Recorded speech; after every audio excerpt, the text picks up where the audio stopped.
আমাদের অনুষ্ঠানের প্রধান বক্তার বক্তব্যের সময় চলে এসেছে। এরপরে আমাদের পুরস্কার বিতরণী অনুষ্ঠান হবে। তোমরা যারা অংশগ্রহণ করেছো তোমাদেরকে আর একটু ধৈর্যের সাথে অপেক্ষা করার জন্য আমরা অনুরোধ করছি।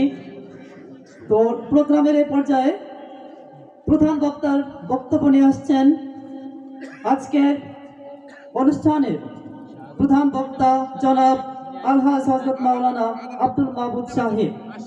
বক্তব্য নিয়ে আসার জন্য অনুরোধ জানাচ্ছি জনাব আলহাজ হযরত মাওলানা আব্দুল মাবুদ সাহেব, শাইখুল হাদিস ও মুহতামিম, হাকিমপুর মাদ্রাসা বাগেরহাট।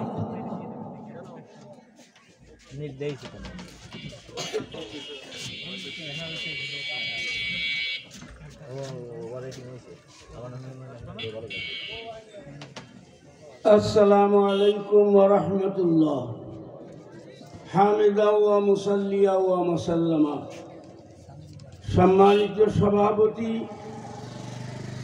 প্রধান অতিথি, মঞ্চে উপবিষ্ট সম্মানিত উচ্চ শিক্ষিত ভাইরা, বিভিন্ন দলের বিভিন্ন মতের সম্মানিত সুধীমণ্ডলী, সামনে উপবিষ্ট সোনার সন্তান এবং তাদের অভিভাবকেরা, যারা আজকে কোরআনের পাখি হিসেবে আমাদের কাছে পরিচিত, বিভিন্ন প্রতিষ্ঠান থেকে যারা আজকের এই অনুষ্ঠানে এসেছেন, আমি তাদের সোনার সন্তান হিসেবে, আমার কলিজার সন্তান হিসেবে, সন্ততি হিসেবে, আমরা আমাদের মুরব্বীদের থেকে, আল্লাহ পাকের ওলিদের পক্ষ থেকে, মুহাদ্দিসিন মুফাসসিরিনদের পক্ষ থেকে, এমনকি আল্লাহর জমিনে আল্লাহ পাক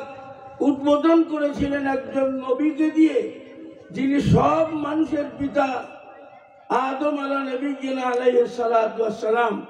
মনে রাখবেন, এই জমিনে আল্লাহ যখন নবী দিয়ে উদ্বোধন করেছেন, আল্লাহ ছাড় দেন, ছেড়ে দেন না। এমন নবীর সন্তান কাবিলকে খুনি বলে, জাহান্নামী বলে চিহ্নিত করে দিয়েছেন। নবীর সন্তানকেও ক্ষমা করা হয় নাই। অতএব আল্লাহর জমিন বাংলাদেশ, আল্লাহর জমিন, এই জমিনে ওই বৈষম্য বিরোধীরা ছাড়া ওই সন্ত্রাসী গোষ্ঠী কোনোদিন 1 ইঞ্চি জায়গা দখল করে থাকবার তাদের অধিকার নাই। মনে রাখবেন, আল্লাহ রসুল বলেছেন সবচেয়ে ভালো জায়গা মসজিদ, সবচেয়ে খারাপ জায়গা বাজার। তাহলে সবচেয়ে সিনেমা হল কি ভালো জায়গা নাকি? পুজো খোলা কি বলে? তারপরে ক্রস কোয়ার্টার। আল্লাহ নবী কেন বাজারের কথা বললেন, ক্রস কোয়ার্টারের কথা বললেন না, সিনেমা হলের কথা বললেন না, যাত্রার ভ্যান্ডেলের কথা কেন বললেন না? এটা খোদাই পয়সালা, মনে রাখতে হবে। বাজার হলো মানুষের আয় রোজগার উৎস, বাজার হলো হালাল রুজি উপার্জনের জায়গা, এইটা হলো দুনিয়ার জন্য, আর মসজিদ হলো আখিরাতের ফসল উৎপন্ন করার জায়গা। এই দুইটাকে সমন্বয় করেছেন। আর বাকি পায়খানা যার দোয়া আছে, পায়খানার থেকে বের হয়ে যাওয়ার দোয়া আছে, কিন্তু পুজো গুলায় যাওয়ার দোয়া নেই, ওই যাত্রার প্যান্ডেলে যাওয়ার দোয়া নেই, যাত্রার প্যান্ডেলে যাওয়ার দোয়া নেই, ওরকম ভাবে অন্যায় কাজে যাওয়ার জন্য কোনো দোয়া নেই। তার মানে এই জমিনে এইগুলির কোনো বৈধতা নাই। যার বৈধতা আছে তার সর্বনিম্ন হলো বাজার, আর সর্বোচ্চ হলো মসজিদ। অতএব আমি স্মরণ করব, এই স্বৈরাচার সরকার বাংলাদেশে এসেই তাদের বিরুদ্ধে অবস্থান করতে পারে, সেই সোনার সৈনিকগুলোকে সমূলে বিনাশ করে দিয়েছে। এরপরে আস্তে আস্তে পর্যায়ক্রমে ভারতের কাছে বিক্রিও করে দিয়েছে নাকি বলা যায় না। এইভাবে আপনাদেরকে বলবো, হেফাজত ইসলামকে, সোনার সন্তানদেরকে গুলি করে মেরে আলো বন্ধ করে যে যা করেছে আমরা স্পষ্ট দিবালোকের মতো সেটা দেখেছি। এইভাবে করে মোদী সরকার এসে তার বিরোধিতা করার কারণে পাখির মতো গুলি করে শেষ করেছে। সর্বশেষ আমাদের কলিজার সোনার সন্তান, বৈষম্য বিরোধী সন্তান, কলেজ ভার্সিটি মাদ্রাসার সন্তানেরা যেভাবে অকাতরে জীবন দিয়ে দিয়েছে, আর আজকে এখান থেকে পলায় গেছে। খালেদা জিয়ার তো বাড়িতে দাঁড়াইছে, আর ও চলে গেছে দেশের।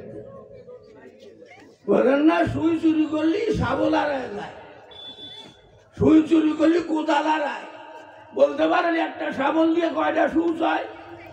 তা বলা যায় না। শাবল মোটা 3-4 হাত লম্বা, আর সুচ একেবারে ছোট। ওই শাবল দিয়ে লক্ষ লক্ষ সুচ বানানো যায়। আমি যদি একটা ভুল অন্যায় করি, তাহলে ওই লক্ষ লক্ষ ভুলের প্রায়শ্চিত্ত আমাকে দিতে হবে। এটা খোদা প্রদত্ত। পৃথিবীতে যত অবৈধ হত্যা হবে, সমস্ত অবৈধ হত্যার দায়ভার কাবিলকে নিতে হবে। নবীর সন্তান হিসেবে দোয়া করে জান্নাতে নেওয়া যাবে না। এরকম নূহ আলাইহিস সালামের ছেলেকে দোয়া করে জান্নাতে নেওয়া যাবে না। ইব্রাহিম আলাইহিস সালামের আব্বাকে দোয়া করে জান্নাতে নেওয়া যাবে না। আবু তালেবকে দোয়া করে জান্নাতে নেওয়া যাবে না। যারা দোয়া করে জান্নাতে নিয়ে যাবে, ও গুষ্টিও জাহান্নামী হবে। আল্লাহ এমন ভাবে ছাড় দিয়েছেন, কিন্তু ছেড়ে দেন নাই। আজকে বলবো, বৈষম্য বিরোধী ছাত্র আমরা একদল আসি, ওই সামনেরটা আগেরটা সামনে দিলে, বলছেন আগেরটা সামনে দেওয়ার অর্থ কি? টর্চ লাইটে 2টে ব্যাটারি থাকে না, ওর আলো একটু বেশি হচ্ছে কেন? তাহলে আগেরটা সামনে দিলে, আগেরটা সামনে দিলে কি হয়? সেটা সেইখানেই তো হয়। এখন যারা ঘাটে, যারা ওই বাস স্ট্যান্ডে বিভিন্ন জায়গায় চাঁদাবাজি করত, ওরা চলে যাওয়ার পরে আর এক দল যে তারা এখন এতদিন ক্ষুধার্ত ছিল, তারা চাঁদাবাজি করতেছে। তাহলে ওরাও পায়খানা খাইছে, আমিও পায়খানা খাই। এমন কুকাম যেন আমাদের দ্বারা না হয়। আমি এই কুকামের থেকে ফিরিয়ে আসার অনুরোধ করছি, কারণ এর ফল ভয়ঙ্কর। 16 বছর পরে তারা এদের ছাড়তে বাধ্য হয়েছে। এমনও কোথায় পয়সা হতে পারে এই অন্যায় কুকাম করার কারণে 16 বছরটাও যেতে পারে। আল্লাহর জমিন অচিল বেলায় যাবো, নুদাবিল হাবাইনান নাস।